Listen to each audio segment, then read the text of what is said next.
Quand j'entends des témoignages des jeunes filles de 14 ans me dire « Tata, à cause de cette vidéo-là, j'ai abandonné la prostitution, j'étais sur le point de me suicider », c'est ça que je regarde. J'ai pas le temps de calculer les haters. Alors c'est Sonia Mabiala, Lady Sonia pour beaucoup.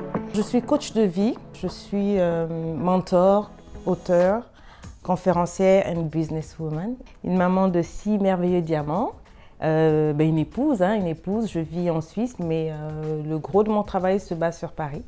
Ma vision, c'est une nouvelle réinitialisation, une nouvelle manière de voir la vie de manière féminine, de manière épanouie. Voilà ce que je veux inculquer aux femmes et dire aux femmes qu'il est possible de repartir à zéro après avoir fait beaucoup d'erreurs, de se relever, de devenir une titubosse, une femme titulaire de sa vie, une femme qui bosse, tout simplement. Cette volonté d'aider d'autres femmes à guérir, c'est venu de ce que j'ai souffert. Quand tu as été violée, quand tu as été cassée, quand tu ne croyais plus en toi parce que tu as tellement été tordu par la vie t'a tellement envoyé des briques et que tu réussis à renaître, c'est quelque chose que j'ai en moi, c'est une passion. Ça vient de là, de mes tripes, tout simplement. Alors surmonter un viol, surmonter une violence infantile, on va dire, une vision d'un foyer qui se dégrade, et violence physique soi-même, ça fait naître un rejet de la vie, une rébellion, une colère, une haine, une amertume. J'étais devenue un déchet émotionnel et sentimental. Je me laissais aller à tout, je me laissais faire en tout, je me croyais stupide, bête, nulle. J'étais bourrée de complexes et j'ai emmené ça dans toutes mes relations qui ont été des échecs jusqu'à ce qu'après je me retrouve avec moi-même. J'avais travaillé pour les Nations Unies, j'avais travaillé pour le département d'État américain, j'ai fait des grandes choses, mais j'avais une vérité qui était en moi, que je n'arrivais pas à détacher, c'était « tu es stupide ». Comment j'ai réussi à me soigner ? J'ai d'abord accepté de me regarder en face. Et je suis repartie à l'école à 40 ans pour démontrer à mes filles qu'on peut toujours reprendre, on peut toujours réussir. Et le jour où on m'a donné mon diplôme d'ingénieur, I was like crying. Mes filles étaient là, maman, qu'est-ce que tu nous as montré? Là, tu nous as donné la meilleure clé pour dire qu'il n'est jamais trop tard. Voilà, ça m'a pris 40 ans pour réaliser qu'on peut se relever. Je m'assume comme je suis, je m'aime comme je suis. Et pour pouvoir arriver à ça, il faut passer à ce que moi j'appelle la liberté. Liberté d'être soi, liberté de se pardonner, liberté de pardonner aux autres. Liberté, épanouissement, influence, mais c'est le programme de toute une vie. Et si une femme passe par là, c'est la victoire assurée. Je reconnais, j'ai eu des moments difficiles, faut le dire, où ma vie a été mise en danger. Et moi, ma stratégie a été de dire aux femmes, j'ai choqué pour attirer l'attention. Je reconnais, j'ai choqué. Il fallait percer l'abcès. On apprend aux femmes, chez nous en Afrique, à aimer tout le monde, à pardonner tout le monde, à élever tout le monde, à aimer un mari, à aimer la famille, à être altruiste. Mais personne n'enseigne à nos femmes à s'aimer elles-mêmes, à se relever. Et donc moi, j'avais pris ce défi-là parce que c'était ça mon problème. Moi, je te prends ma vie cassée et je te démontre que tu peux te relever. Ça marche toujours parce que c'est le vrai. Ça me fait rire quand les gens disent « oui, c'est une coach de femme ». Quand les hommes s'asseyent et qu'ils écoutent, il y en a qui aujourd'hui, qui me suivent, mais plus qu'ils ne suivraient un homme, qui prennent mes cours, qui payent pour leurs femmes, leurs filles et tout, qui disent, mais on n'avait pas compris, parce que nous sommes par exemple des Bantous, des Africains, on nous a appris qu'un homme c'est ceci, cela, et quand tu écoutes à la surface, on a l'impression que tu entêtes nos femmes, on a l'impression que... Mais quand on se pose, on se rend compte en fait que tu dis aux femmes d'être heureuses pour rendre heureuses, d'être soignées pour soigner le foyer, pour être une meilleure mère.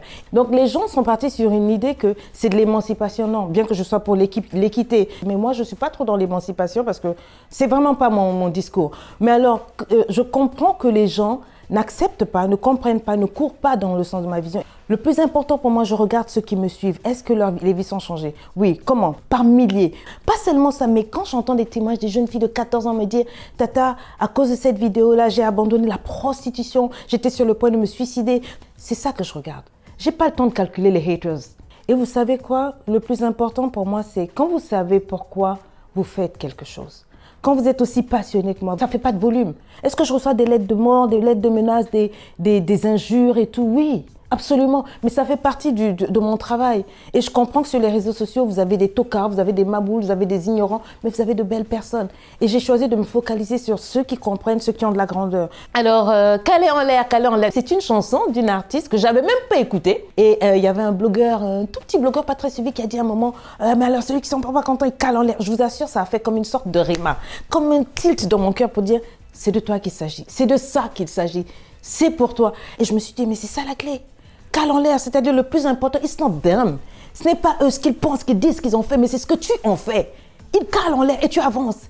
Alors comment est-ce que j'arrive à gérer tous les chapeaux que j'ai? Je vais vous dire la vérité. J'ai un mari merveilleux. Il me donne des idées sur comment est-ce qu'on peut faire pour que ça marche par rapport aux enfants quand je suis loin. On travaille par WhatsApp. Je n'aurai de cesse de dire merci à Dieu pour cet homme qui a compris que l'épanouissement de sa femme, c'est ça qui donne la base. Et quand j'arrive pas à tout gérer, parce que je ne mentirais pas, je ne suis pas Wonder Woman, eh ben c'est lui qui prend la relève. Il dit, vas-y, toi, quand tu pars en voyage, eh ben je ferai ça, je ferai ça, je ferai ça. C'est lui mon joker. Mon enfance n'a pas été très facile avec mon père qui avait quelques soucis. Et j'ai tiré les erreurs du foyer de mes parents pour pouvoir être la meilleure mère. Et j'ai compris que si vous donnez du respect à un enfant, peu importe son âge, si vous communiquez avec l'enfant, qui sait que la porte est toujours ouverte, si vous restez dans votre rôle de parent, eh bien ça marche toujours. Un foyer peut revivre si l'un des partenaires décide de reconquérir l'autre. Mais comment reconquérir l'autre? Il faut arriver, parce qu'il faut être deux pour danser le tango, il faut arriver à faire rekindle. Il faut arriver à activer en l'autre le désir que ça marche, parce qu'on ne peut pas reconstruire seul. Il faut donc se prendre en main soi-même, redevenir séduisante envers soi-même, émotionnellement, spirituellement, etc. Une fois que tout est bon, à ce moment, vous pouvez vous lancer dans les hostilités. Ce que j'appelle hostilité, c'est-à-dire reconquérir l'autre. Une fois que l'autre est reconquis, il aura envie de se battre pour ce mariage. Il aura envie que ça marche. Sinon, vous allez vous battre toute seule, vous êtes exténué, vous êtes fatigué, vous êtes essoré, vous faites tout, mais l'autre ne retourne pas à la fin, vous lâchez prise. Donc, c'est possible qu'un foyer revive. Ne courez pas toujours au divorce. Nous, on était arrivés devant le divorce. J'étais arrivée au bout jusqu'à ce qu'on me dise non, c'est encore possible. Et aujourd'hui, ça va faire 25 ans de mariage. J'ai un foyer de rêve, mais je n'étais pas heureuse au début. Et mon mari, je l'ai fait souffrir, mais d'une manière horrible parce que je ne connaissais pas ma valeur. Ça peut marcher, mais ne jetez pas l'éponge encore. Pour moi, être une femme d'influence, c'est une femme épanouie en 3 dimensions. Dans son corps, dans son âme, dans son esprit, et elle influence toute la société, tout simplement. La plus grande leçon que j'aimerais partager à une femme, c'est que tu es toi, n'envie personne, bâtis ta vie, relève-toi, quel que soit ce que tu as vécu et ne pense pas que tout ce qu'on a dit de toi est vrai. Tu n'es pas bête, tu es une femme d'influence, tu es une femme merveilleuse. Si tu le crois, lève-toi et agis en conséquence. Repars à l'école, travaille sur toi. Si tu le crois, tu le feras et on t'applaudira.